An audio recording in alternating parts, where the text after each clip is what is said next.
Hello, everyone.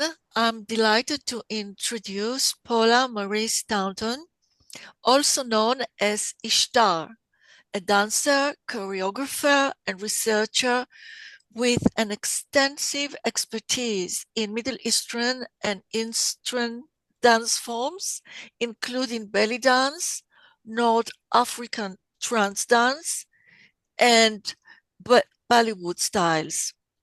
Paula holds a BA in Applied Psychology and Women's Studies, as well as an MSc in Transpersonal Psychology, Consciousness, and Spirituality. Her work explores how movement connects with mythology, ecology, and esoteric traditions.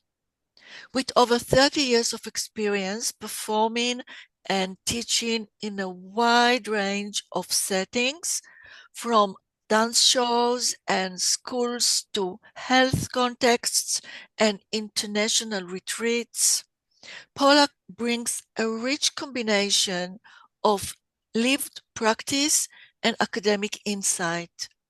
She has also directed a number of community shows and films. At the heart of her work is the view of belly dance as a powerful, transformative, healing, and socially engaged art form, one that can serve as a bridge between the arcane and the divine. Please join me in warming welcoming Paula. Thank you so much. I was very inspired by Dr. Lyle Moore's presentation I seen recently because um, I think the message of the dance and the goddess are really important now for the environment as well as other personal issues, personal crisis people seem to be going through. So yeah, my name's Paula and my dance name is Ishtar. I've done a lot of different styles of belly dance and I've performed in a very wide range of venues, including for the health service for children, for old people, as well as CD clubs, and for the Arab community, for the women's Arab community, and for mixed groups. And occasionally, I've done a couple of shows for male only, which were all horrible. But I'm really treat belly dancing as an investigation, as an anthropologist. I come from quite a traumatized background. I was a victim of serious domestic abuse as well. And belly dancing has been there for me in so many ways as offering me a structure. At home, rewards and punishments are very inconsistent. So having a serious attitude to dance actually pulled me in to myself and give me rules and structure, which have enabled me to do other things. And I also think that belly dancing made my IQ go up. My interest in belly dancing started a long time ago when I was about 7. My grandparents are professional dancers, and my dad was a dancer as well, a dance teacher on the ships, also a chef and an artist, a painter as well. And he had a lot of occult books at home, and that mix with Catholicism as well. I used to always like Mary Magdalene. I used to dress as Our Lady and put lipstick on and things like that. So all these things have made me really interested in belly dancing. It's actually a very profound, powerful discipline, a physical discipline to have. It's very transformational. I have had some very anomalous transpersonal experiences myself, often in groups, and I'm going to talk about the importance of healing in a community later on. So belly dance itself is an archetype, and when I've I am Ishtar, which is less and less nowadays because just for lots of reasons, but especially getting older, um, and not want to do it to the same degree. I do community shows and things like that, but I don't really want to do certain shows. I think they're more for younger women. But I still dance. Saying that, Dina, who is Egypt's favourite belly dancer, is around my age, and she's still dancing. But Egypt is you have to understand that in Egypt, the attitude to belly dancers is so different. It's hard for Westerners to understand that relationship. They're there at all celebrations, like children's parties and things like that, and weddings, and stuff. But there's also a disgust towards belly dancers as well as an elevation of them. And I find that's also the same here, but it's more nuanced in the Middle East. It's more complex attitude. But it's very fascinating that a dance can have. I was thinking about this before. I mean, when you say dance, dance is such a broad term. For me, dance has always gone as some element of suffering and hardship, um, as well as fun and happiness.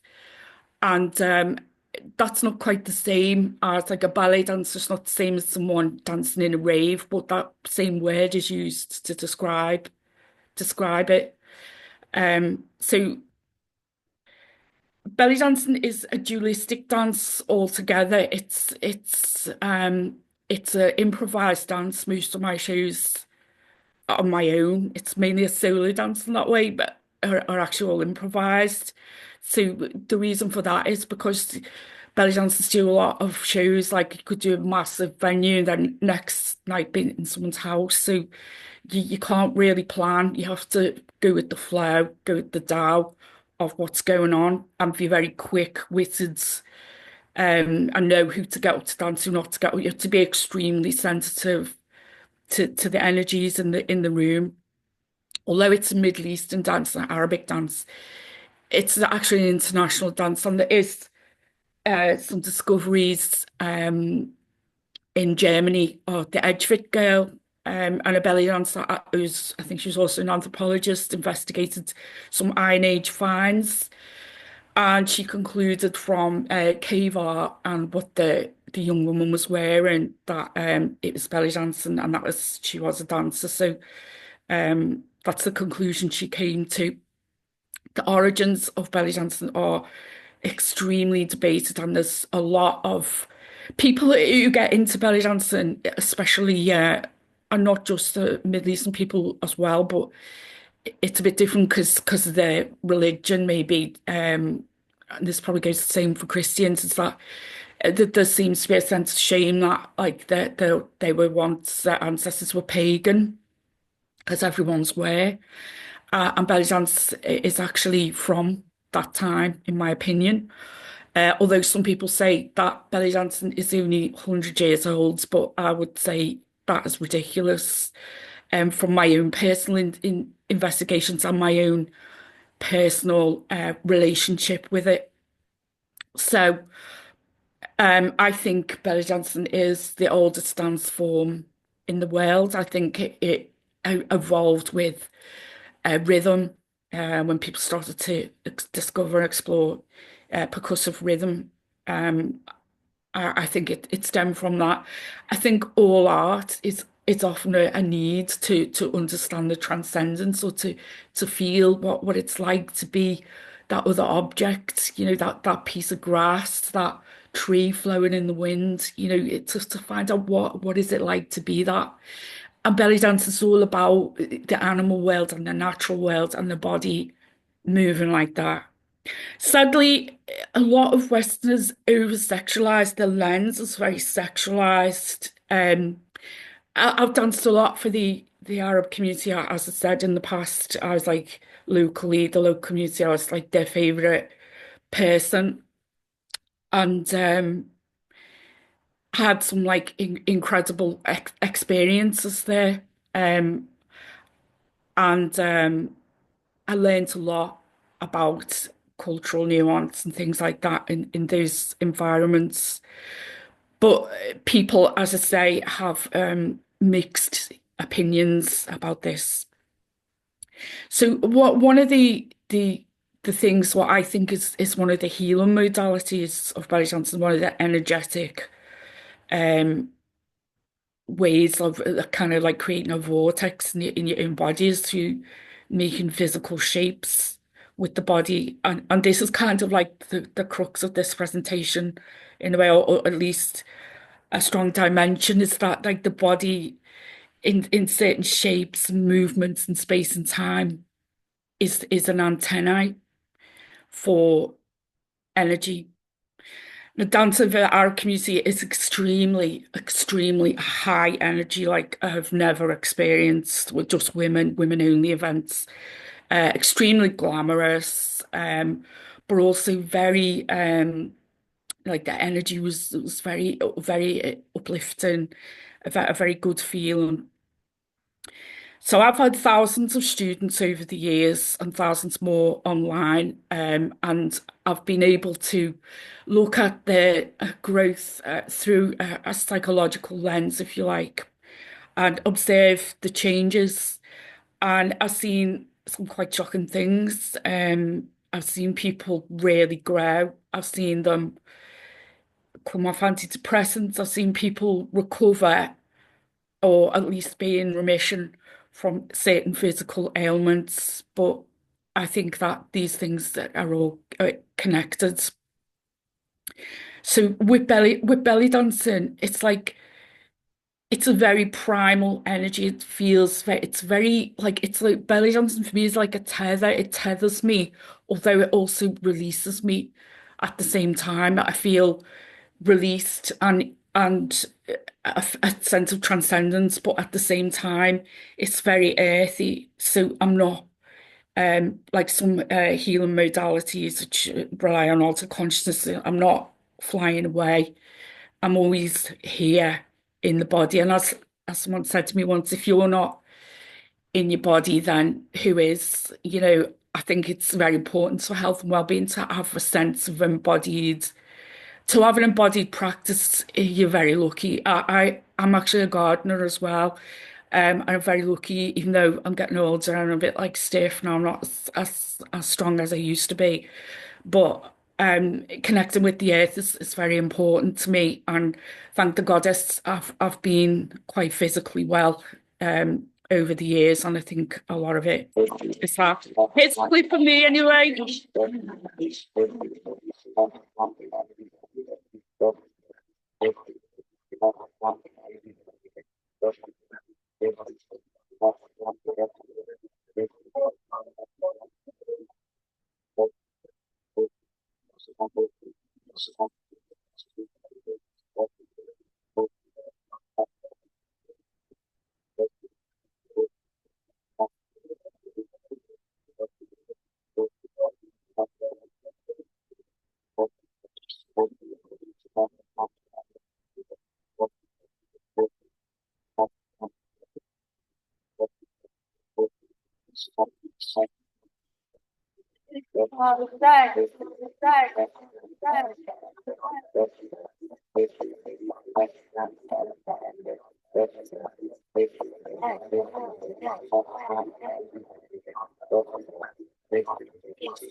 Oops. Was that anyway? This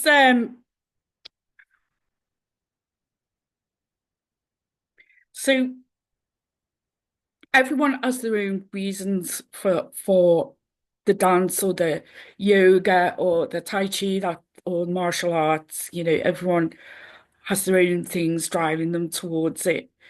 And I made a list for this presentation of the different things that belly dancing has done for me and has satisfied in my interests. I've always been very interested in hyper feminine women like Marilyn Monroe and Liz Taylor and Pamela Anderson and people like that. I've always found them really gorgeous and really powerful. And I suppose that is to do with the fact that in some way these women are channeling like an Aphrodite type Barbie type goddess, which by the way, as a feminist, I wasn't going to give Tara Barbies, but I realised that she is actually one aspect of the goddess, which I'm going to talk about in a minute.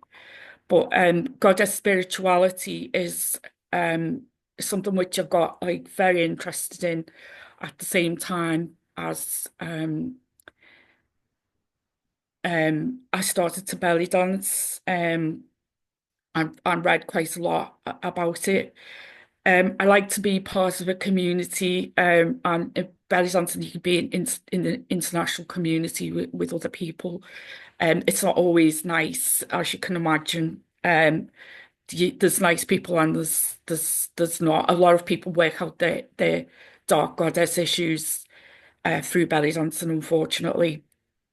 I like weird things, and being a belly dancer is a very weird thing to do, even in their own culture. But just to go back to that, to try and explain this as well, like belly dancing is a performative and a social dance. So while people will pay to watch a belly dance or go and watch a performance, it's the style of dance that people do at parties as well, if you see what I mean. So it's like so different from say ballet. Like no one would do that in a social gathering, but people do belly dancing and they do um watch belly dancers on big stages with lights and high production values.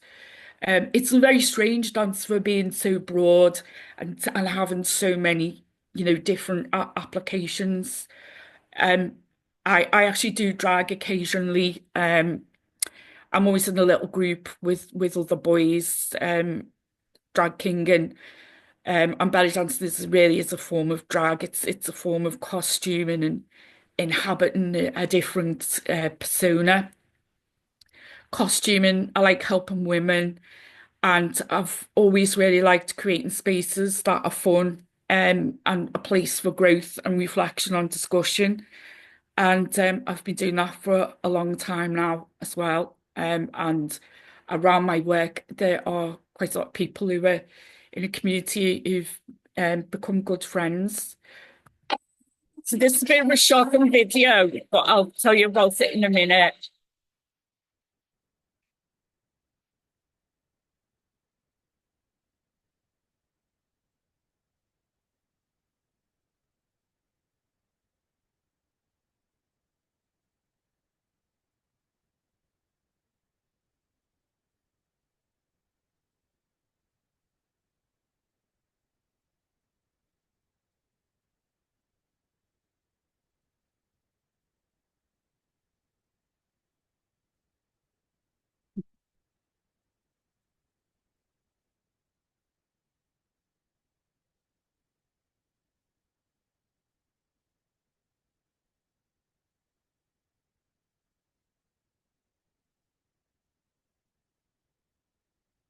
I know that might seem a bit shocking to some people, but that's what happens.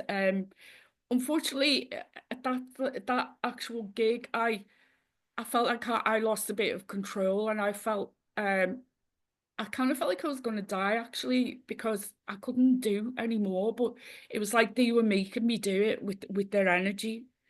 I think Middle Eastern people can be, quite magically inclined to the way they think and the way they are, even though Islam prohibits that. But I've had to learn to um, be more boundaried with my energy. But that was absolute years ago. So here's me dancing at one of the many Egyptian weddings I've danced at. And this object on my head is called Shamadan. And now in Egypt, this girl, the belly dancer, with a lot of other musicians as well, will perform an El Zafa, which is very goddessy, and it's definitely a relic from pagan days. And having done quite a few of them, I've really felt like that. Um, And a metaphor. The goddess can also be perceived as a personal, loving, and pantheistic deity. The simplified version of goddess expressed in the Greek tradition of a perfect and sexualized woman is an example of patriarchal expropriation of a potentially empowering female concept. The goddess is known by many names and faces, is from many traditions and religious backgrounds. The spiritual ideas of the goddess do not have to oppose any individual's religious background and a metaphor. so you might look at that previous video and think that that's just like crazy sexualized behavior, but to be honest, I've never really seen it like that. And I watch a lot of belly dancers as well. Most days I'll have to have a fix watching one of my favourites. But some of them are dressed quite revealingly and things like that, but it's all part of it. You see, in the ancient times, sexuality and spirituality and food production and farming and the weather and everything was all like the same experience. And in pre-patriarchal times, there wasn't the same, I believe anyway. Maria Gimbutas talks about this goddess utopia before patriarchy, and I don't know whether it's true or not because I know a lot of people have disputed that, but I I actually think we could live in a different way with the land and with a less hierarchical situation. Um, I thought I'd just put this picture in of my snakes, Queen Zena and Prince Bashar. That's my daughter and our friends. Um, so the snake, Dr. Lila, told us in her presentation how the snake is part of women's spirituality, and that's another subject on its own, a very interesting one. And it's interesting how belly dancers often dance with snakes. These snakes, by the way, are very well looked after. They're 12 years of age. They still haven't bred. One of them must be gay or something. So I came across Dr. Felicitas Goodman, and I thought that is so fascinating. So what she found, just very interesting work, very thorough work, and she did this for a long time. She had a retreat, I think it was in Mexico, or it was in America, um, where the spirits ride the wind. If you're interested in this issue, then you should read this. So she used a rattle to create like a sonic and a physical trance in people. And what she did is she showed them images of gods and goddesses, and the different positions. Like she did use Isis and Osiris, and people would make these shapes with their bodies, and the trance that they would go into would be very specific to these physical shapes. Really, really interesting. But I'd already worked that out. By the time I read that book, I'd already worked that out in my own experiments, with myself and other people, going into different states, different personas, different archetypes. I must say that this work that I did, performance as well with my students, sometimes had quite negative results with some people, to be honest, because I don't think that their vessel was like strong enough to take like the Morrigan spirit, and sometimes they just behave in like strange ways afterwards. Whereas I think when you embody an archetype, you have to realize that it actually isn't you. You are the vessel, and when you come out of that ritual or performance, then you're no longer that. If you see what I mean. So belly dance is like creating goddess shapes. So this is why the energy of the goddess, the archetype, with its healing and empowering dimensions, can possibly be reached like this. And in this book, the Jungian psychologist and Martha Graham dancer, Joan Dexter Blackmer, it's an absolutely beautiful book about dance and about Jungian psychology as well. It's so interesting. And she relates the experience of dance to the alchemical work, and that includes some of the hard and dark aspects of being a dancer too. This is the book that I first read that linked belly dancing with goddess worship, Serpent of the Nile by Wendy Bonacivora. And a lot of people in the belly dance community don't like it, but a lot of people in the belly dance community are Christian or Jewish or Muslim. So those religions of the book have an instinctual, reflexive attitude to anything pagan. Catholics being the least likely to do that, because we have images like that in church of Our Lady, who I absolutely love so much, has helped me through so much. But I think she primes us, some of us, towards like more pagan interests. Done. The goddesses have also been used to explain and symbolize the mysterious non-physical dimensions of reality. Feminine spirituality can be expressed through positive relationships with all elements of our communities, creativity, dance, ceremony, communing with and respecting nature, as well as understanding our own light and divinity. Goddess spirituality aims to bring back to humanity the receptive qualities of the feminine, potentials such as compassion, healing, awareness of the collective, nurturing impulses, emotional stability, and personal responsibility come under the aegis of goddess influence. Done. So the body is, well, actually, Bruce Lipton in his book, The Biology of Belief, he's a cell biologist. He said that every cell has an antennae on it, which he believes, and he started off as a materialist scientist before he made this discovery, that the cells actually download a soul, a spirit. So using the body in this way kind of makes sense to me as a spiritual practice. So if we all do this now and we just introspect, how does this movement make me feel? So check out the hands, do exactly the same. And just for me, I feel quite kind of holy and good. But this is actually a belly dance posture. Like you might finish a move or a sequence of movements and go like that because it's a spiritual movement. And people.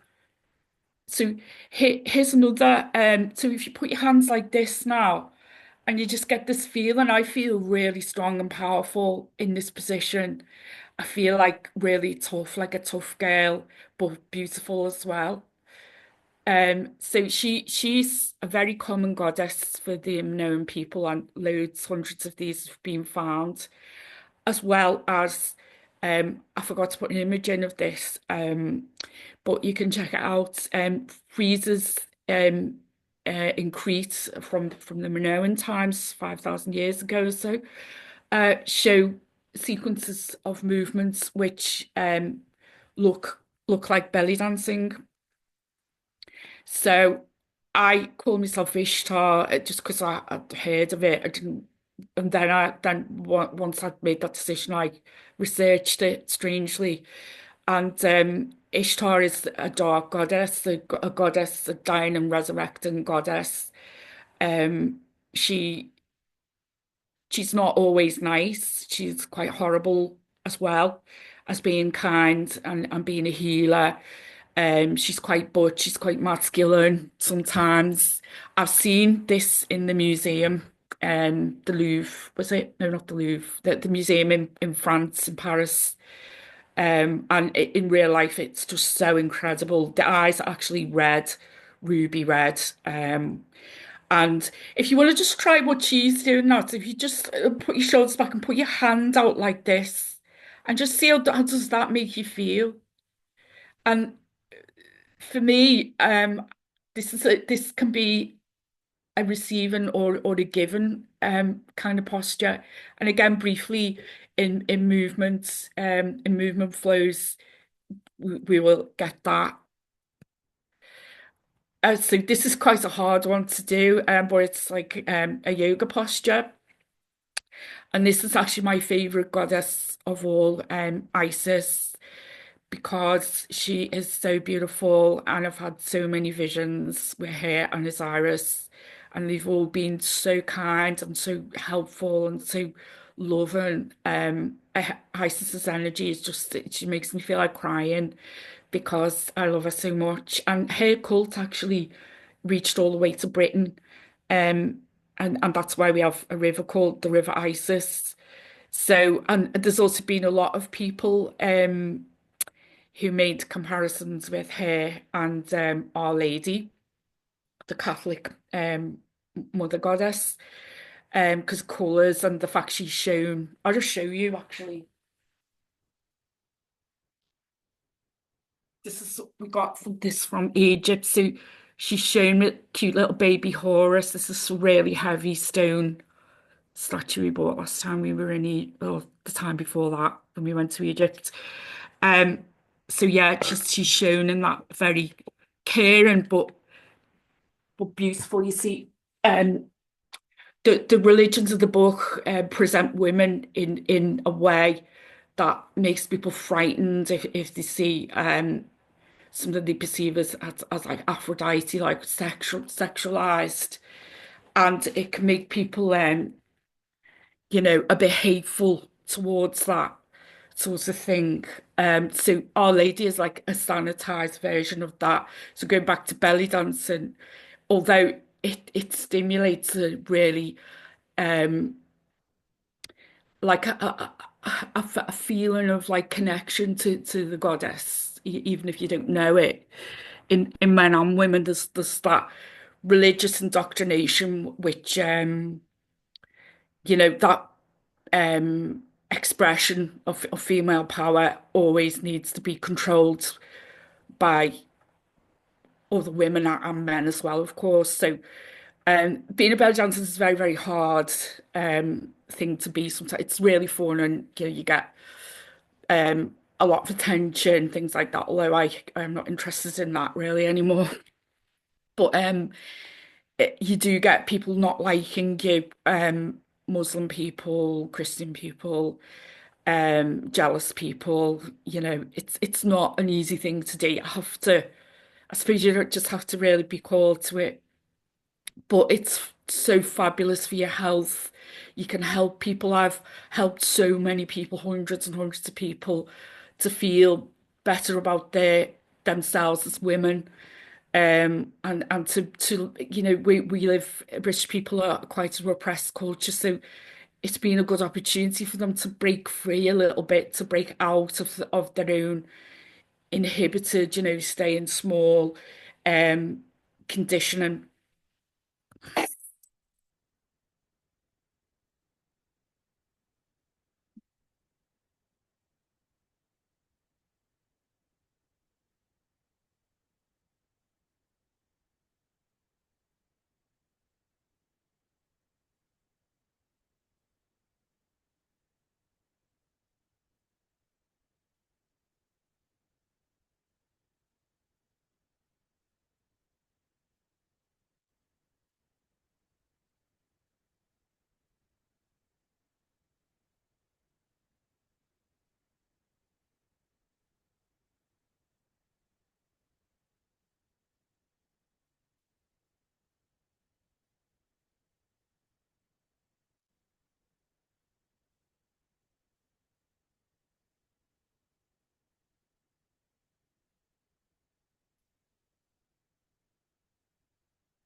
So that was me at Glastonbury Goddess Conference at least 20 years ago. But look at those, the artwork is just incredible, and in real life it was just stunning. This image has fascinated me for a long time, and it shows it's a ring actually from the Minoan times, from an archaeological dig in Crete, and it's really a fascinating, intriguing image. The costume everyone's wearing, the way the hair is just, there's a lot of movement. I can see it shaking. I see like that's why they wore it, because belly dance, all types of dance like that are about hypnotizing people, mesmerizing people, fascinating people, and all dance like that is always about that. By the way, belly dancing has been used for that in that way in Morocco for childbirth, to help people to relax and to get them into an altered state, them actually physically doing it and watching the friends do it. Um, and also belly dance is very good for facilitating childbirth and for healing afterwards. But sorry, we're about off the subject then, but this movement here, like this, like she's doing this. And then there's this person here with their arms out like this, and she's twirling around. And then there's these two women here with their hands like this, which seems to be that they're either receiving or giving energy, but there's some like dramatic interaction between them. And you can see these strange, a lot of Minoan religious beliefs were these strange human plant composites like poppy goddesses and really strange things like that, which I just love. But some of them are plants, but then we can see these weird like energy forms around them, like they're generating these, or they're attracting, or these spirits have been depicted in this way. And this brings me into the Zāar dance, which is a ritual for working class rural communities when they can't afford a doctor. They go and they do the Zāar. Now, the weird thing about this is that um, why on earth would a belly dancer do that as part of the show? I mean, I've done it. What it is, it's usually done in the drum solo. So the drum solo isn't like a drum solo, it's one draw, it's one percussive, and you do it on your own. The drum solo has different rhythms, ballady, Zāar rhythm. Zāar has a particular rhythm. It goes.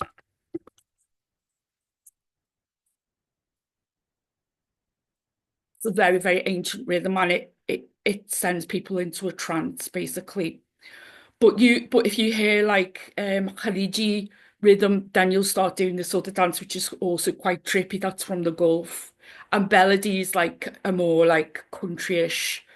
So strangely, this strange pagan, although people are Muslim, it's very pagan um, activity of not necessarily exorcism in the way we would understand it as, say, a Catholic person would, because they believe in placating the spirits, telling them to behave themselves. And then they might say to the woman, you need to clean your house more, you need to drink more water, or whatnot. And it's a sonic trance, but it's also a physically induced trance with this head movement like this. Do you want to try it? Just do this. I won't, don't worry, you won't go into a trance. I won't go like crazy, but just, I often tell people when they're doing this, when we're really going for it, it's that you can use your hands to release things that are bugging you, stresses and strains, and try and take that tradition of the Zāar into my own circle. Um, So yeah, I've been in ceremonies like this in this country with Middle Eastern people, and everyone passes the perfume round, and then the incense. And incense to Arabs is just like totally, especially people from the Gulf. The shop just sells incense, and it's not like a stick like we might have for convenience. They have a charcoal, and they have all the resins. And my friend Faiza actually made me some. Like they make it from Yemen, and they put expensive perfume on it as well. And that is a very big part of it. It has to smell nice. Occasionally there is an animal sacrifice in the Zāar as well. So I used to do Zāar workshops, and this is where the most incredible things, I've participated in of a spiritual, just like unbelievable. But I won't do them anymore because when you get older, you become a little bit more cautious, and I'm just worried because if you do it to a certain point, you will have a fit, you see. And that's incredibly cleansing. But within that cultural context where people like expect that and can deal with it, it's um it's not quite the same as me doing it. Um because I'd be very worried about that. And I've seen people really have these incredible complex healing visions, messages that they've had. Um And this healing from this very cathartic experience. I mean, you sweat a lot, and you just do feel like when I went to one with these women, I felt so great walking home. I was walking home in the rain. This is when I lived in Liverpool, and there's about 30 of us there, and the perfume's just gorgeous. It's from Dubai, I think. And we all did that, and all had black hair, and we were all swaying our hair around for hours, and I was drenched in sweat. And I have never felt so relieved and so happy, but not in a crazy way, in a content way. I just felt incredible. Um, so um, I'm a bit scared, basically, to do that. I do a short version of it, other things, but I won't make that the main thing because um, I think there are dangers, and also there may be also be psychic dangers, which I don't understand neither, of um, spirits rejecting, rebelling, who knows? But the experiences I've had been extremely positive. The best way to do anything like this, like psychedelic experiences, is to really do it where you're off grid. And I used to do retreats in the south of France and Spain, where we were off grid. Um, and yeah, incredible things happened.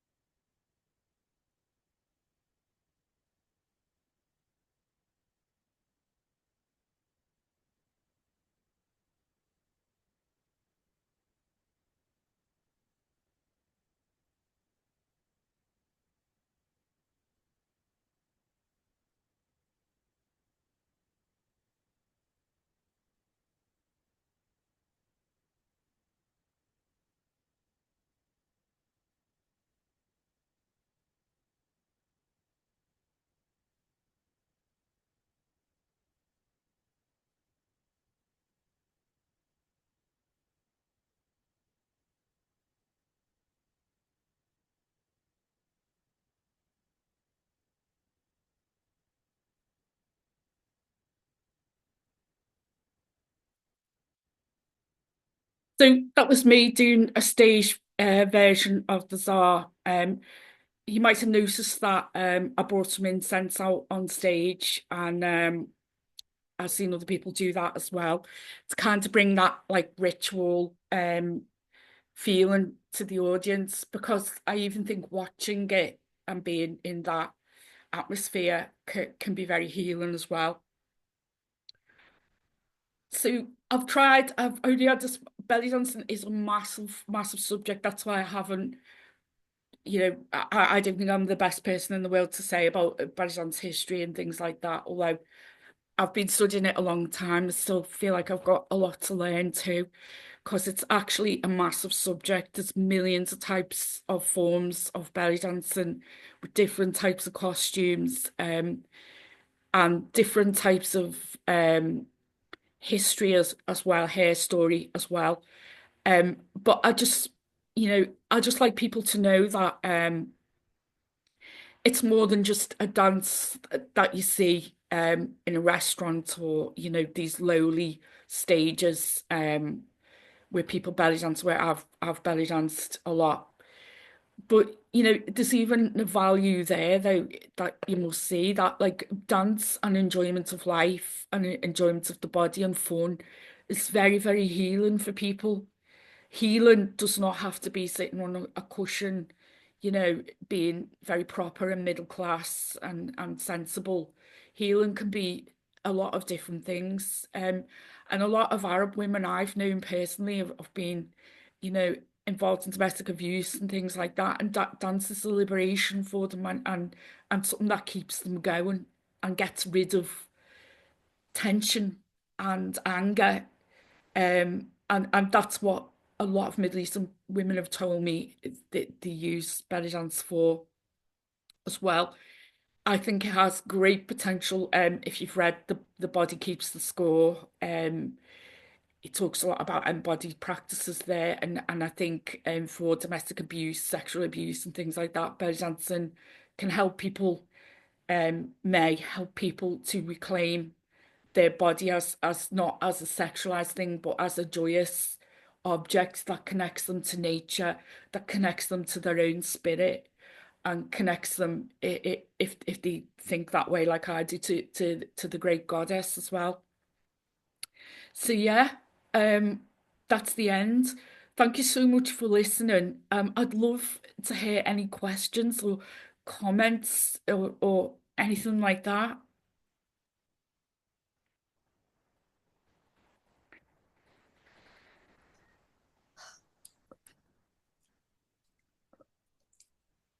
Thank you so much, Paula. It was fascinating, fascinating.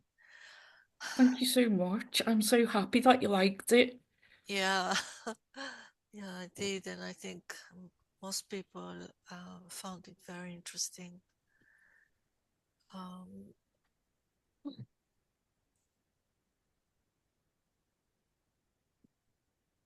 I would have been up for doing more physical stuff, really. I mean, it's a bit, oh, sorry, Ursula. I just went for it. I didn't realise you'd got your hand up. If it, I'm far too polite. yeah, I'm not. Is that? Come on. But the movement side of it and getting a feeling of the movement, even though. Would you like me to show you a movement now? Is that what you're saying? Oh, I don't know. Maybe save it up for later. She says, frightfully embarrassed and wanting to turn off her camera now. Well, I'm happy to do that. Ursula go for it. Let Ursula go for it. Oh, no, it's fine. It's fine. Yeah, well, first off, when you said you'd been doing this for about 30 years, and so you probably started very, very young, but I have to say, you look absolutely gorgeous. So Plus, you'll get you everywhere.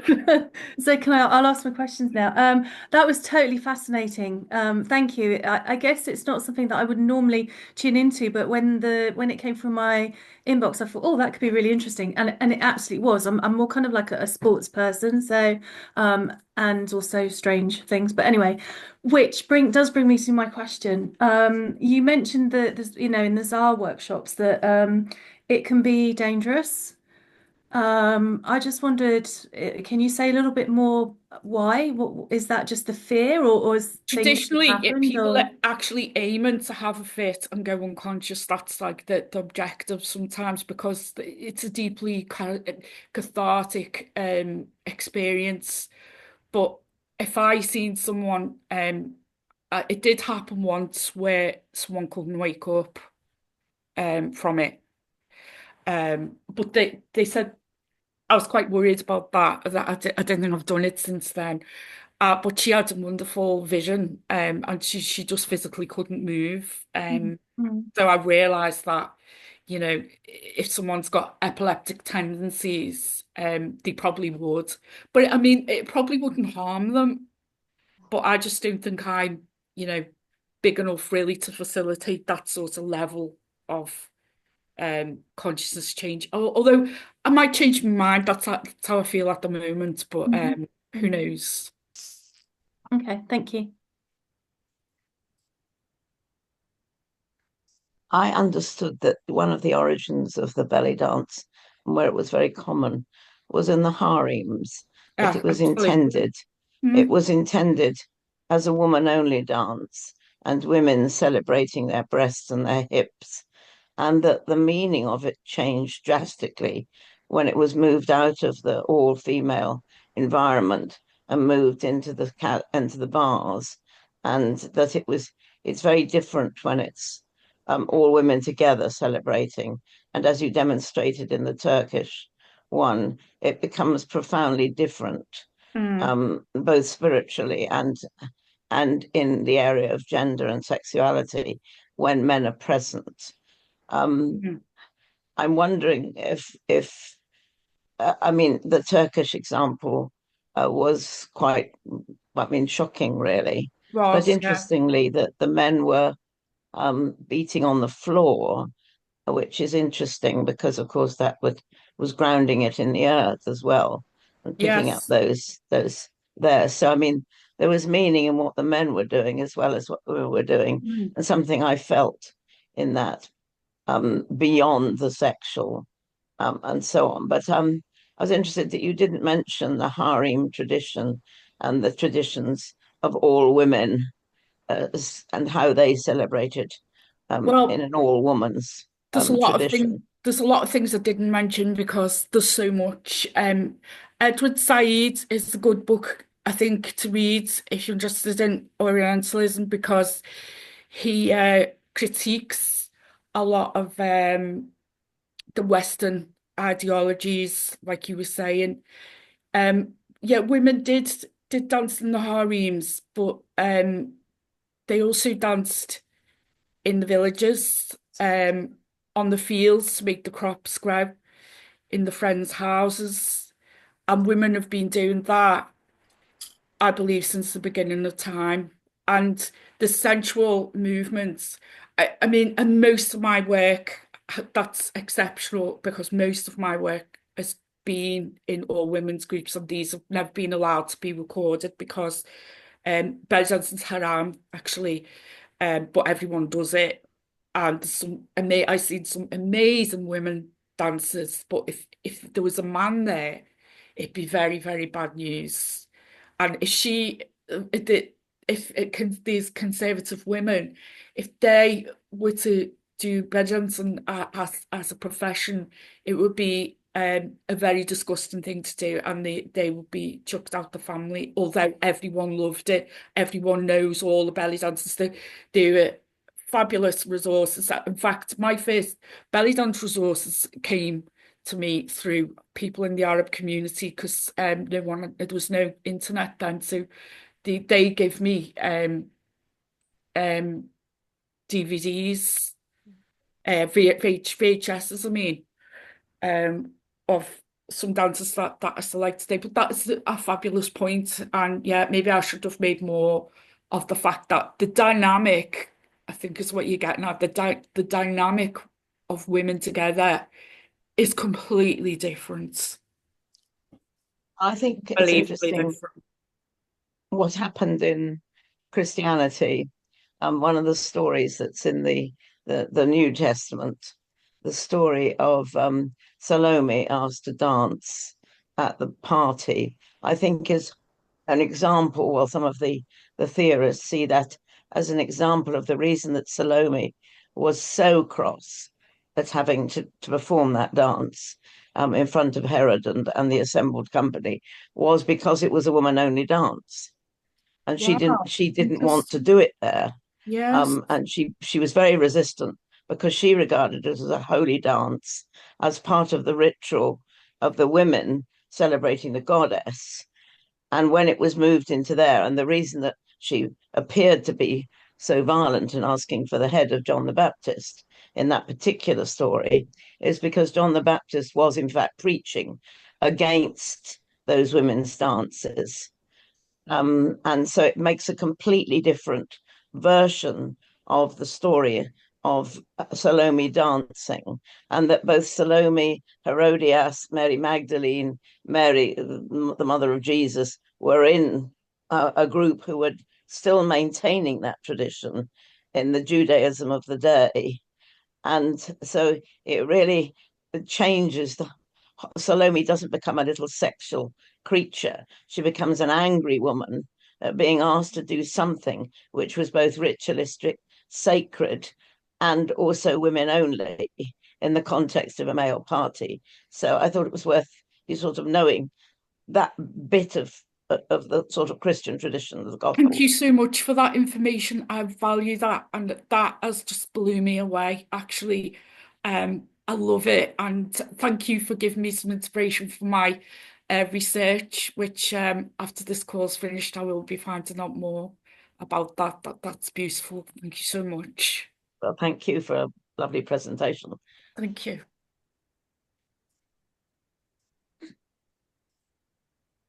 Is it okay if I ask a question? It's Claire. Yes, of course. Thank you.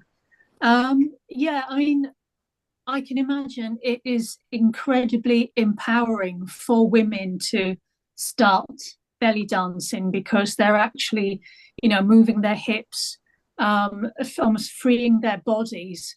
And I mean, I've recently started wild swimming. And a few years ago, I would never have been seen in a swimsuit. But then you realize just how strong your body is, and how what it can actually do. So yeah, I just wanted to say that, really, that I can imagine that it becomes a very moving experience. Yeah, when your body feels strong, you feel strong. That's why it's very important that we all have something that we do with our bodies. Yeah. Well, have you noticed? Oh, sorry, Annalisa. That's all right. Yeah. Do you want to go, Lila? Yeah, I can. I mean, yeah. I mean, have you noticed, Paula, that, for example, in Arab communities or in Egypt or Morocco, the women, but also very young girls, they start to, they don't need to study belly dancing. They are born with belly dancing in their bodies. Now, I've seen it with my own eyes. No, it's true. I've seen a baby of 2 do it. It's more for genetic field. You see what Sheldon talks about. It's just in the vibration. Yeah, I mean, they just born with the dance in the body, and this is amazing. But I also noticed that though they born like that, at a certain point, because of religion and because of society and because of stigma, they just don't do it, or they keep it to very, very particular women only events. But even then, they are reserved. Do you know I've noticed though at women-only events that have been hosted, and this is with Western women now. Yeah. When a man walks in, it just really spoils it. Everyone's like, "Oh, is he looking at me? Oh, he's looking at her, and he's my boyfriend," and just like all weirdness starts to happen that wasn't there before the man came. You know what I mean? Yeah, it's very interesting because I did supervise 2 dissertations on belly dancing. I'm not an expert in it, but because I supervised it, I studied. It became part of my own research. Yeah, of course. So I've got quite a lot of material, and I also worked with with a dancer, a very good one, and with a Western dancer. That I'm not going to tell the whole story now. Okay. But what I want to say is that some belly dance teachers, for example, I mean, the women that they teach come from very religious and reserved backgrounds, and they come because this is the only place and the only time in their lives that they can actually express themselves. So it's very, very important that basically it's men free, because this is the only place where they can take their scarf off, and let the hair loose, and and just feel like a human being, basically like a woman. But expressing, a sensuality that isn't for a man, because there isn't a man there. It's for you. It's for you to feel beautiful about yourself and feel happy. Whereas once a man's there, people start to internalize patriarchal ideology of them as a human being, which is always diminishing. Oh, I'm too. He won't want to be looking at me. I'm old, or I'm fat, or I'm this and I'm that. Whereas before they were perfectly happy, because they weren't looking at it like that. But you must know that women of all ages go to basically study or practice belly dance, because it's basically, they can be. It's great. I thank the goddess every day, to be honest, because despite like the difficult things, and there's a lot of hate, which people don't experience in classes. When the students, it's really good, then it's a lot of sisterly feeling. But when you start doing things commercially, and someone else is they're getting jealous because you're getting more students than them, or blah blah blah. It's just the same old capitalist sort of model where, you can badmouth people to get their business and things like that. But I've never done that. I've never had to do that, because to me, I need to have guidance star of ethics and principles. It's not worth it. I'd never do that, because why? A belly dance is a happy, beautiful dance, and all women are beautiful. If you've got a beautiful soul and you're kind and you do nice things, you'll shine out. That's all you need to do. And the thing is, that's why beauty is accessible to 100% of people. It's a choice. Beautiful. It's a choice because your behavior is a choice. So beautiful. Annalisa. Yeah, I have like lots and lots of thoughts that, you have awakened, but I'd like to ask a question. I have asked this before, but maybe you, because of your research and your anthropological background, you might be able to say more about it. And it's about the snake, the symbol of the snake. Like you, I'm Catholic, and I'm very, very aware of the sinful and negative connotations of the snake in Catholicism. And not only it's in the Genesis, but also, and I always wonder, since I was a kid, why was a snake, offering to Eve the forbidden sin, which is the forbidden fruit, which is the fruit of knowledge. By the way, it's not an apple, as they tell us when we're kids or at church. And so there's that, but also there's a lot of iconography of Mary standing on top of a snake. Yeah, I've seen that. Right. And again, I was like, why? She's just so there is a little bit of theology behind that iconography, but okay, let's park that for a second.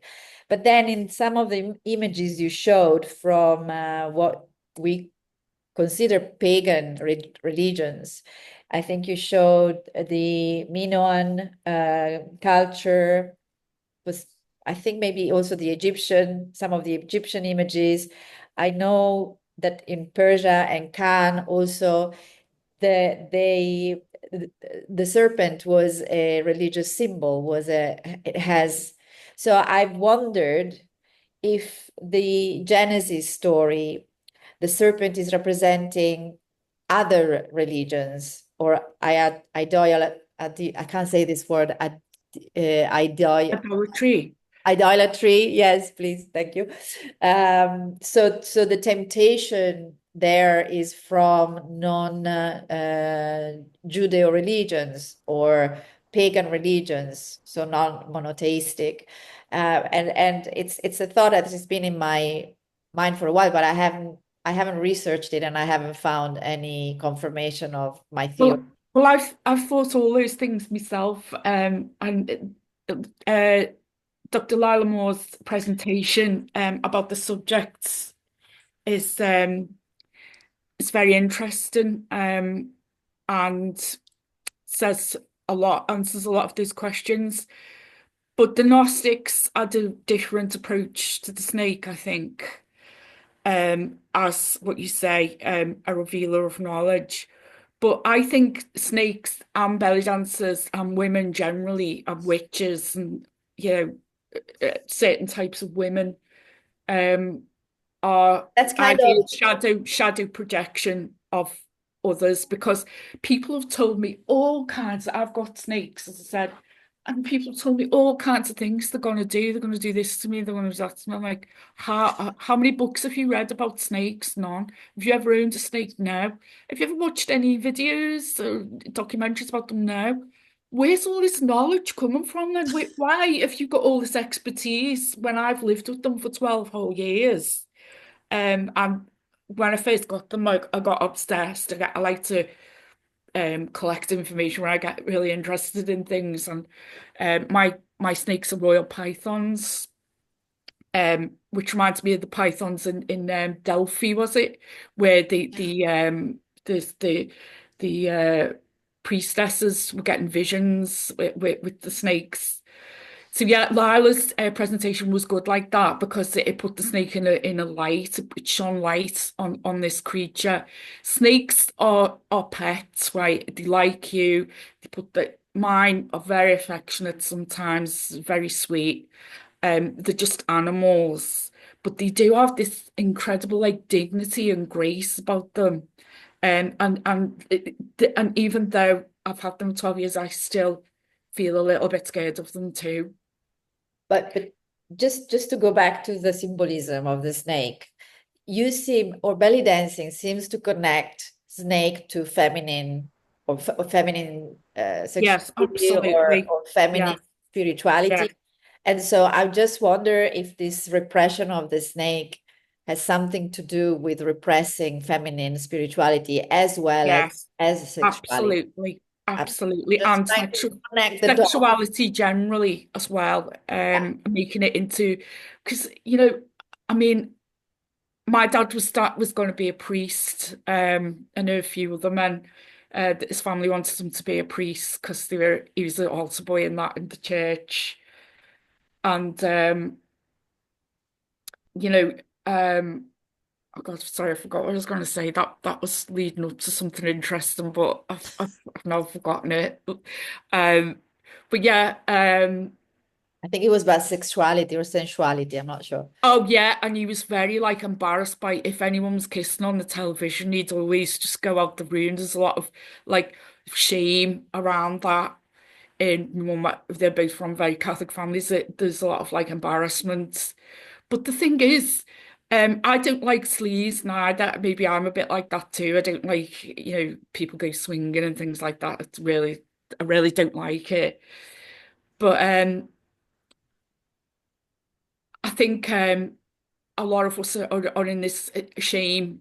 But yet, we're all here. Everyone on this call's mum and dad have done it. Your dad fancied your mum and he did it. And then you came along. So we can't be too ashamed of that because we wouldn't be here. Do you see what I mean? it's like a strange thing to feel the deep shame a lot of us Christian people have about that. The book I would recommend to both of you really is a book written by an Irish theologian called The Serpent and the Goddess, Mary Condren, I've got The to read Serpent and that. the Goddess, and she tracks what happened to the serpent and goddess traditions as as Christianity entered Ireland, and it's one of the best books on the combination of the serpent and the goddess, so on. But I mean, one can blame Christianity for it, but also certainly for England and the Victorians, the Victorian attitude to women's bodies also didn't help. And what struck me when you were talking, that in many ways the belly dance is the complete antithesis of the ballet. It's the complete other side of it, because the ballet denies women hips, and they can't have hips to do ballet. If they're going to have too big a hip, then they can't do it, and Or it denies the breasts. you've got to be flat chested. That's right. Both of those have to be denied, whereas in the belly dance they're celebrated. In the ballet they are denied. So I think it's interesting. It's the parallel with the some of the African indigenous traditions where the knees are always sort of bent, and the feet are flat on the earth because they go down in the way they do it, whereas ballet has to have a minimal amount of the body in contact with the earth. In other words, just a toe, whereas these traditions are flat on the earth. So they balance the sky religions with the earth traditions, and claim their relationship with the earth, whereas and wasn't Christianity. First of all, it was the Romans and the Greeks. They were the people who started building up rather than going down. And then the church, of course, took it on. So you had earth religions celebrating the earth, which were replaced first by the Romans and the Greeks, and then Christianity picked it up. Judaism and Christianity picked it up. So I think, I mean, when you think of Victorian, I mean, I'm quite old now, and I think of my grandmother who still covered the ankles of her chairs because they were regarded as sexual symbols. Well, she did. It's fascinating, that, isn't it? And what fascinates me is after that, like 20 years later, you got the flapper girls, which was like complete absolutely. thesis, antithesis, Hegelian antithesis to that, with the the short skirts and all that. Well, I tell you the funny story that my mother had to remove all the pictures of me in shorts on the beach from our holiday to take it to grandma, because little girls should only wear skirts. They shouldn't wear trousers. So that's the position of women that I've lived through. Yeah, but you can go too much the other way though, and be too, too much about sexuality, like some people are. Absolutely. Nowadays. You can go too far in that other direction. I suppose it's like everything, it's best to walk the middle way, isn't it? And, not be too extreme either way, perhaps. Claire's got her hand up. Yeah, I just wanted to say I've got to go now, but I really enjoyed it. So thank you very much. Oh, thanks. Thanks for coming. No problem. Bye. Bye. Bye. Bye. Well, I've noticed that in the Zāar ritual, also men participate and men do belly dancing. Can you talk a little bit about, for example, in Egypt, men are doing belly dance? Do you know what? Men have always done belly dancing, and in the Afghan, they have the Bacha boys. In Pakistan, they have the Hijra, and they did have them in Cairo as well. By dancing boys, I mean for men's pleasure, boys who would dress as women though, but everyone knew they were boys. Currently, there is a lot of ballet dancers. Mohammed Shaheen runs a festival in Cairo, and he has what's his name? I can see his face, but a lot of them are gay. To put it mildly, and some aren't. Some aren't gay. One of them, oh God, I forgot his name. Tito Sayev. He has two wives, and he is definitely not gay. You can tell. He moves in a heterosexual way. In Turkey, a lot of the social dancing's done by men, and this move, shoulder shimmy. So as a belly dancer, shoulder shimmy is like that, but the men do it like this. Yeah. It's a different style of doing it, but it's the same dance. Yeah, to me, it's not really you if you can do it and you want to do it. But I think when something is dominated by women, you should go along women's rules. Unfortunately, just like in hairdressing and other female things, men escalate to the top. I think it's interesting that they run stuff. you look at Pakistan and you look at those Eastern countries. Male and female was not so clear. I can remember when I arrived in Nepal and had to state I was asked to state whether I was male, female, or other. Really aggressive of them. And so I think in one part of India there were something like 8 or 9 genders. What? Yes, it's like today. So there were a whole variety, and I don't know about Annalisa down near Naples.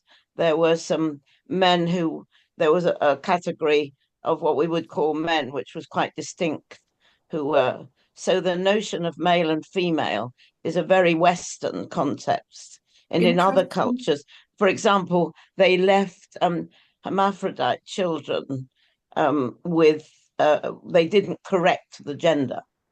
And those people were regarded as particularly holy by being a merger of male and female. So that the frames that we're thinking in of male and female are very Western, and traditional other cultures, particularly the Indian subcontinent, which included Nepal, in a sense, there were a much greater variety of genders. That's fascinating, June. Thank you for sharing that. That's really, really quite mind-blowing.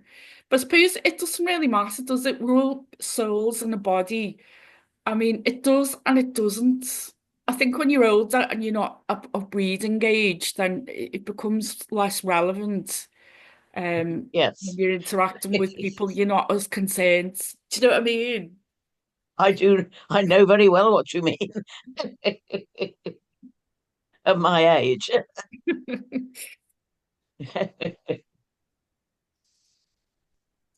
But I think even that's a Western construct, the male and female. We're still altering babies. I was still correcting the gender. I think that's horrible, because that's if right. you're special and like you're in between genders, it's like magical. It's like a magical state to be in. People should. And they're regarded as very, very holy, the most holy people. That's beautiful, isn't it? But you know what? I think we're all holy because we're here on this incredible planet. What are the odds of any of us being here? It just blows my mind. We're all here for a very special reason, every single person. Well, I think that's right. And that's why, nobody's better than anybody else. No one's got more value, really. We've all got value. We're very various. We're very various. And who's to say what impacts one person is going to have, even in ways that they don't even know.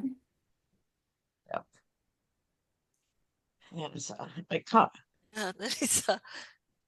Sorry, before I forget, when you were saying about that particular party where the men were kind of almost forcing you to dance harder and harder and more, and you felt like you were going to die. It very much reminded me of Marina Abramovic. She did this performative this performance, if you call it a performance, called Rhythm Zero in Naples, talking about Naples, where it was quite the opposite. She didn't do anything at all, but she let other people do to her whatever they wanted. And she laid down all these objects that they could use, some for pleasure, some for pain. And again, there was this moment where it was a mixed crowd, but there was a moment where the men took over what was the proceeding, so to speak. They were the ones being the most active in this performance. So the artist wasn't actually performing at all. She was being totally passive. And she said it got so out of hand that she thought that they were going to rape her, that they were going to hurt her, kill her. And she feared for her own life. And this was done within a gallery context. So it's interesting, I think, what Horrific, happened. isn't it? I say something. That's why you've got to have boundaries all the time. You That's see, it. what she was inviting was like, do what you want. And unfortunately, if someone said that to me, I wouldn't hurt them. I haven't got that in me to do that. But I think more men are inclined to be brutal, yeah, than women. Do you know what I mean? Because of patriarchy, because of testosterone and whatnot. And that's what happens. You see, the mistake I made, that I wanted to please everyone.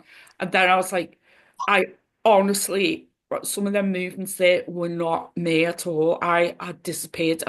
I, I felt like the blood drain out my face. And it was my own fault. So it was a good lesson really on, recognizing that other people's energy um can affect you in a negative way, because they're just thinking about what they want. They're not thinking about your needs. But And you Paula, did there this is, may I say Possibly something? what But there is, Salome felt.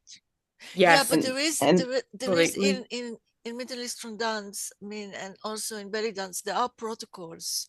I'm sure you know that, and they know they know who is going to perform, and whether it's a belly dancer, a professional belly dancer, or a belly dancer prostitute. Mm. I mean, because it's some of them are, Yeah, they are, yeah. and so they know why they come in, and they know how far they can go with the performer. But at the same time, if they have a wedding, like an Egyptian wedding, and it's a costume to have a belly dancer as part of the wedding.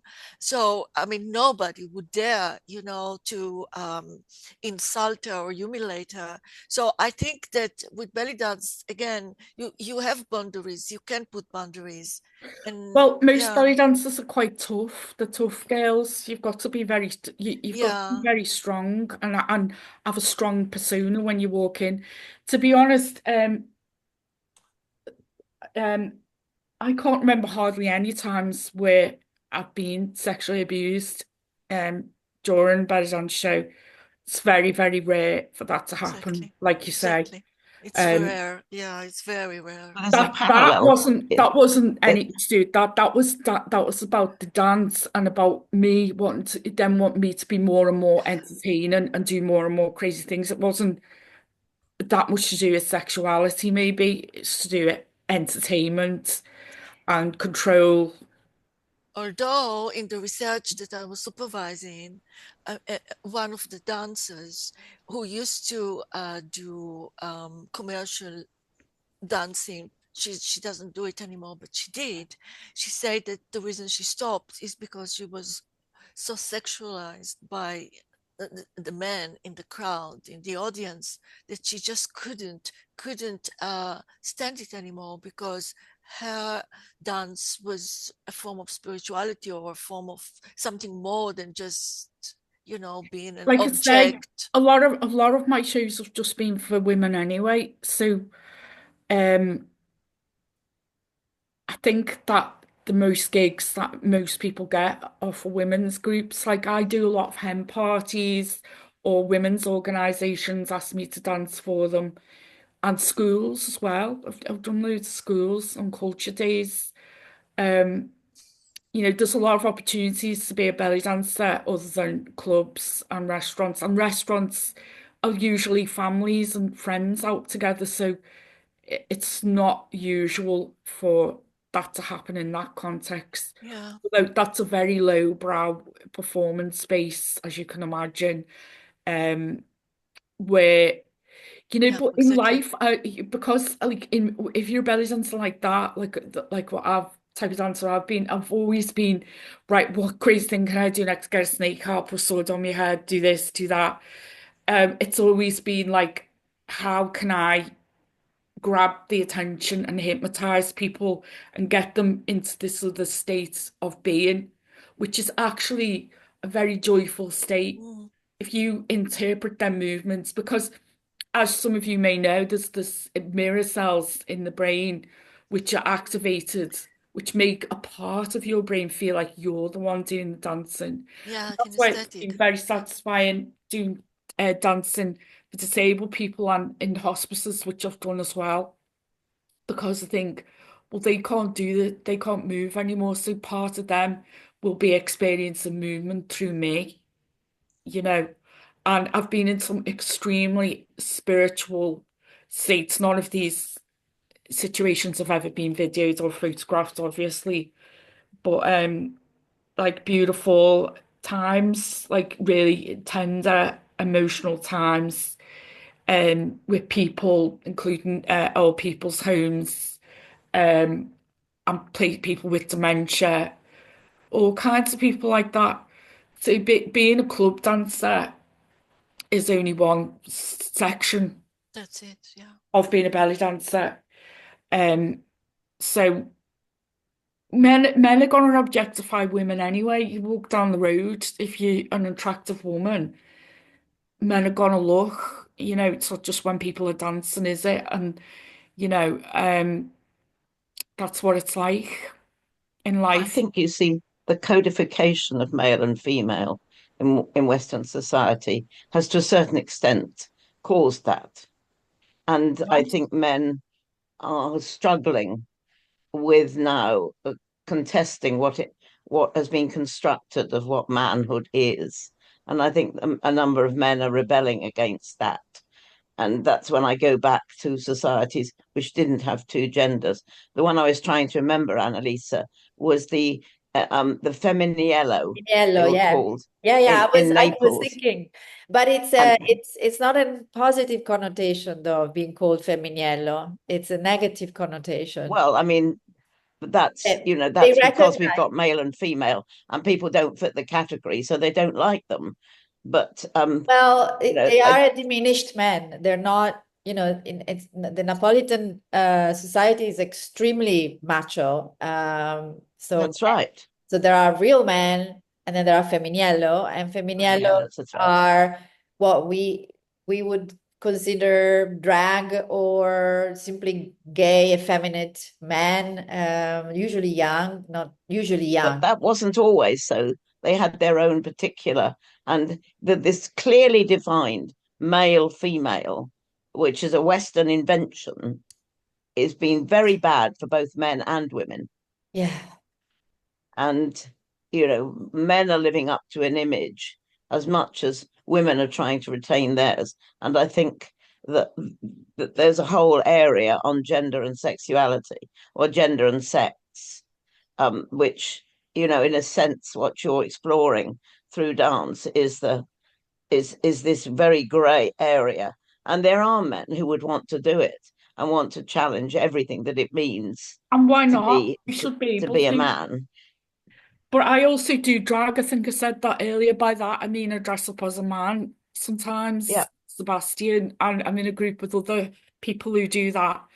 And some of them I've met through belly dancing, and we all just love it. We have such a good laugh, and we play music together. I play the guitar, and we do shows every now and again.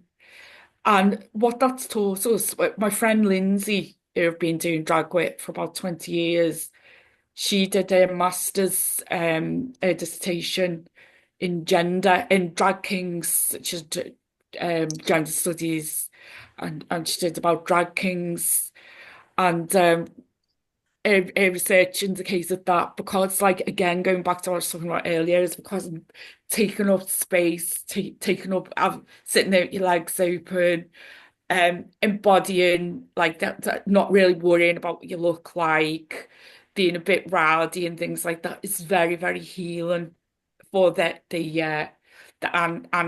animus, which in feminists can injure their own inner male, which I think I did.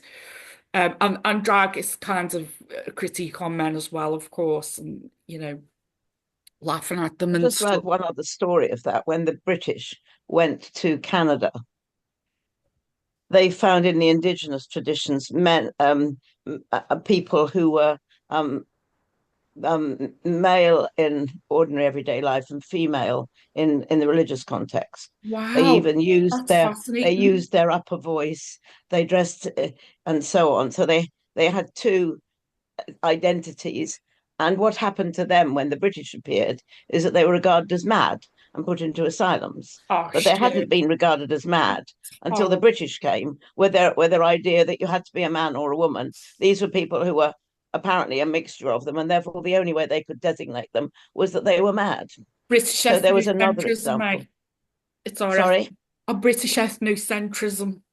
that's right. They don't understand. They did something a bit like that to the Hawaiian dancers, the hula dancers. They said they were Absolutely. disgusting, That's and right. they were using dance as part of their religion as well. And they said they were, but that is absolutely fine. And I've noticed, right, so many mediums and even people I know in my own life who are psychic and stuff are often gay or transgendered men, Right. like much more than and I always wonder, why is that? Why do effeminate men have this like ability to connect with the other realms? They are like born quite mystical. You've got two Roman Catholics here. Look at the Roman Catholic priest who would have to dress like a man in everyday life. And what does he put on? Oh my Lots of gosh, lace yes. and lots of finery that he couldn't wear in everyday life. You mean All drag? the finery of a woman he puts on when he wants to celebrate Mass. I mean, it's Yes. not so far from our own front door. No. Don't know if anybody's read Jesus and the Goddess by Freakin' Gandhi. Jesus was Oh, a it pagan influenced god. me a great deal. And I thought like that was quite insightful. Absolutely. But maybe all religion is just like the same, really, in a way. It's like I know religion shapes us, but maybe there is like one source of truth that's there that it gets filtered out into cultural things, you know. I mean, I, apart from that, I just think that our categorization of a person as male and or female has been remarkably destructive for women and for men. Well, men hate, if you do drag, men hate it. Women love it. When you go out, when we've went out in drag, women always like flirt with us and things like that. But men, gay men and straight men do not like it at all, and they really repress that. Well, I just find it very, very sad when at one point in your presentation you thought it was better to keep it secretive and apart from the rest of the world, this knowledge and this practice or ritual. Maybe it's a ritual. Oh no, it is a ritual. That's the way to describe it. Absolutely is.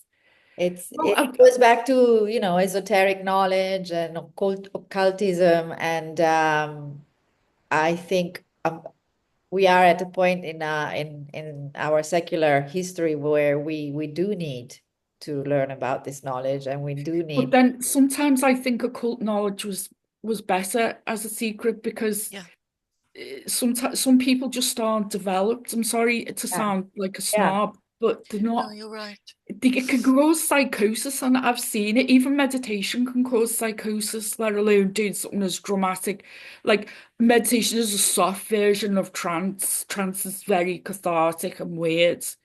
But even meditation, and you can find out about this.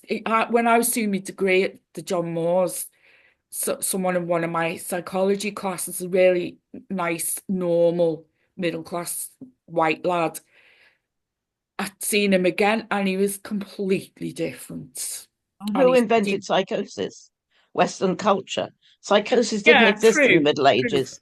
But Psychosis, this psychosis that we get through these things may ultimately, at the end of that, be a good thing, absolutely.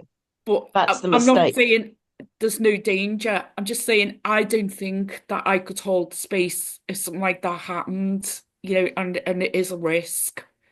You said something very important about the cultural context. Yeah, So exactly. like doing it in like Zāar in Egypt or in Morocco, it's like the right place to do it. Because they know how to do it. I mean, there is a safe space there, And they're not scared. and they're And not they're not scared, and scared, it's not at exactly. all, and it's very natural and organic. And I think that we need the cultural context is important. I think that, but that's why we're out of Context. time. This is the ritual. The ritual, what the ritual does is contain all of this. Right. If you take the spirit possession cults in Africa, I mean, we had it reproduced here in the rave culture. If you play loud music and you dance and take hallucinogens, you will get, but it was all beautifully contained in the traditional African cultures. And when the ritual was coming to an end, there were systems for taking people out of that way of knowing back into everyday knowing. It's a great But if you put it in a performance context rather than a ritual context, then you haven't got those leading people gradually in and taking people gradually out. The important thing is to know how to take people out of that space and go back into everyday knowing. And that's what we haven't got in the West anymore. Yeah, we've lost that knowledge. Lost it. Which the same thing happens with psychedelics. Whether they're done in a indigenous original context or whether they're done in a flat in New York. I mean, they're absolutely. Ayahuasca is a classic case in that. Yeah, but even then, I mean, it's a completely different topic. Maybe we should have a session well, about I think that's right. But one of the things I think is interesting that you did so beautifully was that you had cross-generational groups there. So you had older people there who'd done it ever since they were small, and they knew what to do when people needed help.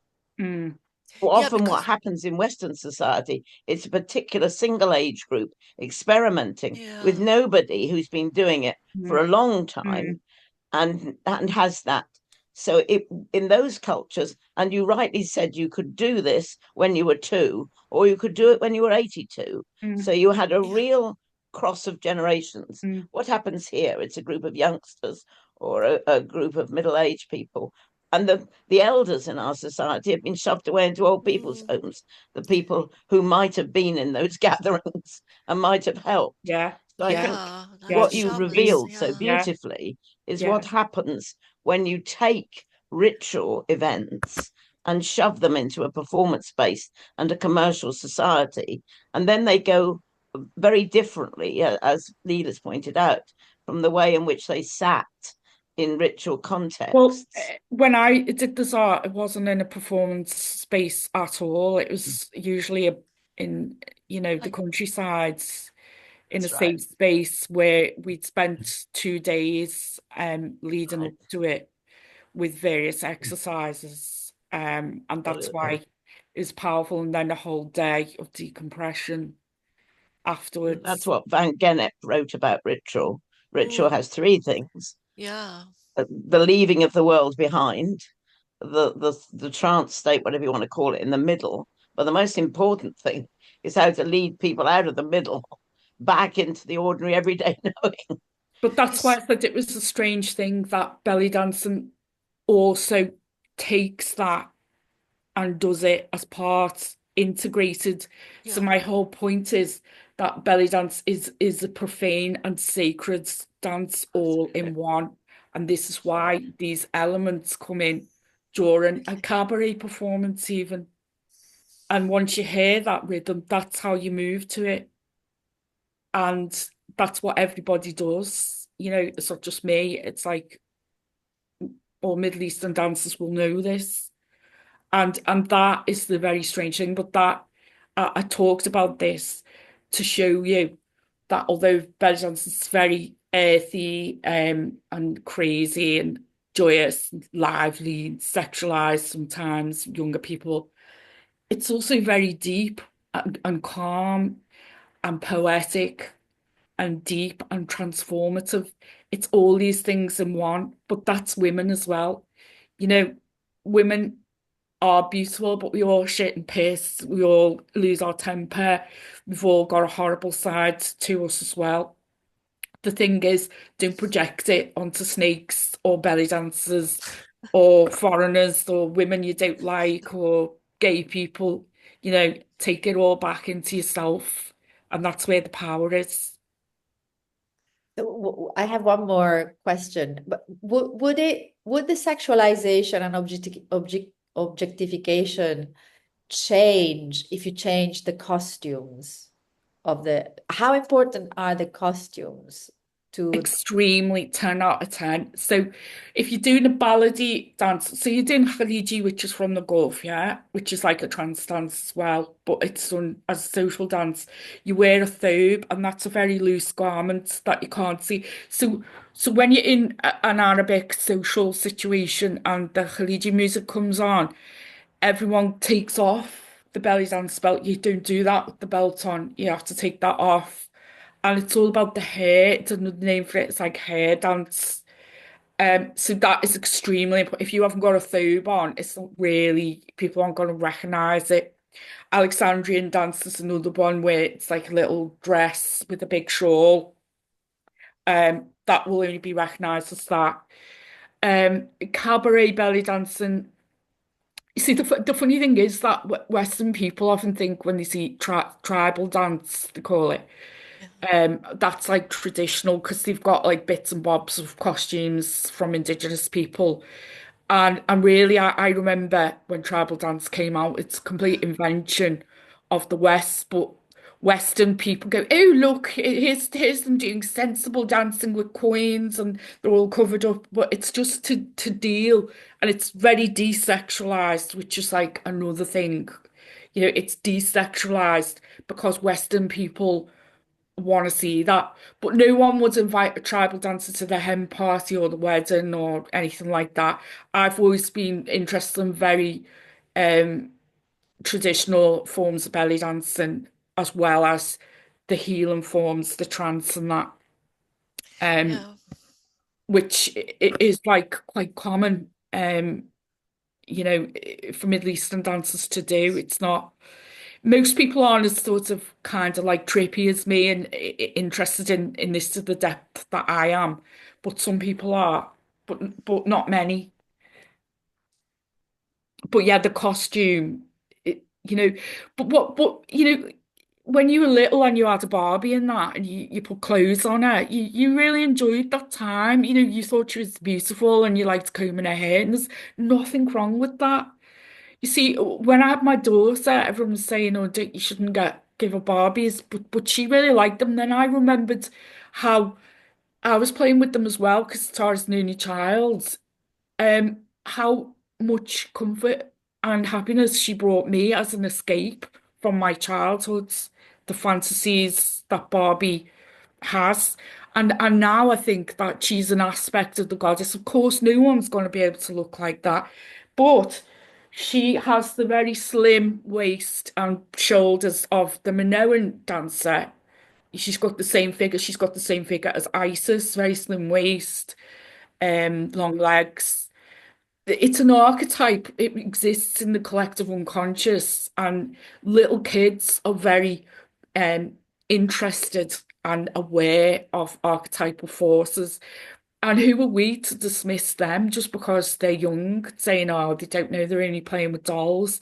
But it's actually not just that. There's also like a spiritual component. I mean, I remember when when I was little, I'd seen like Marilyn come on the television, or Liz Taylor or something in a film. I'd just go, I just couldn't even breathe sometimes, because I just thought they were so, not a fact, wasn't like a gay thing. It was just like really idolizing someone because they were so perfect and sparkly and beautiful. And when I was younger, I hope this isn't vain to say, but I felt like little girls felt like that about me. Like when they see me, their eyes just went really big, full of wonder. And I thought, you're really seeing me. You're really seeing this archetype that I'm trying to channel. You're really getting it. And they did. All right, I think we're well Thank you beyond so our. much. It's so fascinating. We could Oh, I've had the best time tonight talking to you. Beautiful. Honestly, I've learned so much during this presentation, and this is how I love it, when everyone's interacting. Someone knows a bit more than someone else, but we all learn from each other. And I feel so excited and invigorated by the contributions people have made. And thank you, June, especially because you've introduced me to several things I'm really, really interested in. Really interested in exploring. Well, thank you. Beautiful. Thank you so much. Thank you so much. Thank you, Paula. This I'm was- gonna stop the recording. Yeah. Why is No, I don't know.